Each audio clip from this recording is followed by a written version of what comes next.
I mean, just to own up to that he made a very bad call. A woman gave birth in a car right here on the side of the road in North Dakota, and she's one of hundreds of pregnant women across the country who've been turned away by emergency departments. I'm Lori Jankliha. Our Scripps News Investigation looks at where it's happening, how often, and why.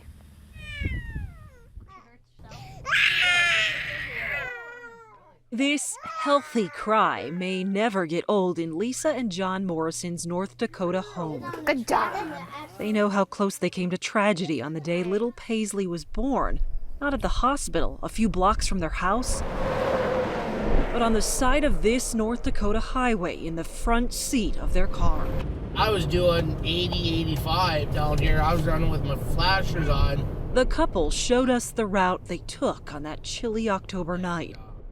It wasn't long after they first rushed to their local emergency room. Lisa was 8 months pregnant. She worried her baby may be coming early. And then her water broke. I knew it'd be not long and she'd be there because with my other girls, my water broke and they were there right then and there. According to these records obtained by Scripps News, the hospital Lisa went to that night didn't have a maternity ward or fetal monitoring equipment. But the ER doctor did know Lisa had a history of rapid deliveries. So when he made the decision to send Lisa and John in their own vehicle to a hospital in Minot, 70 miles away, it surprised everyone. The doctor later said he felt the patient had plenty of time, but she didn't. I had kicked my shorts off when I knew we weren't gonna make it. I knew baby was coming then. It was right between these two signs. Yep. So the car's on a slant. Yep. You're leaned back. Yep, I was laid all the way back, and then I had my legs here and here-ish, and then I just had her. Lisa says first responders arrived just in time to remove the umbilical cord they said was wrapped around the newborn's neck. The fact that the doctor said they couldn't allow you to have the baby at the hospital, but if you could have a baby in a ditch, what does that say to you? I don't understand why they would send me without medical help when they knew how close I was to having a baby. It's a scary situation that never should have happened. There's a federal law in place to protect patients like Lisa called the Emergency Medical Treatment and Labor Act, or EMTALA.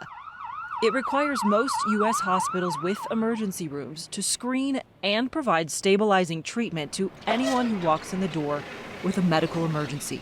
But our Scripps News investigation found this law has been violated hundreds of times. In cases involving pregnant patients like Lisa, we discovered nearly 400 hospitals committed at least 683 violations since 2011. Why is this still happening in 2023? I honestly don't know. Mary Ellen Palowich spent years at the Centers for Medicare and Medicaid Services, a federal agency that investigates cases like these. I don't think hospitals are intentionally trying to violate EMTALA. I think they are trying to do the right thing the majority of the time. When you talk to hospitals, some of them have even made in their own rebuttals, like, look, we're a rural hospital. We tried everything we could. We don't have these services. We're trying to do the best we can. Yeah.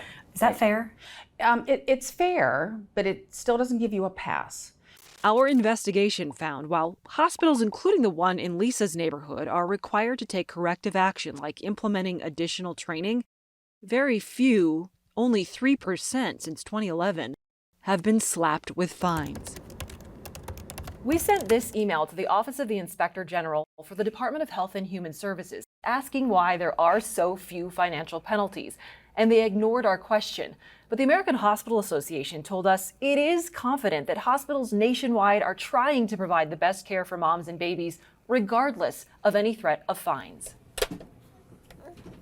In Lisa Morrison's case, records show her doctor told government investigators, in retrospect, he should have done things differently.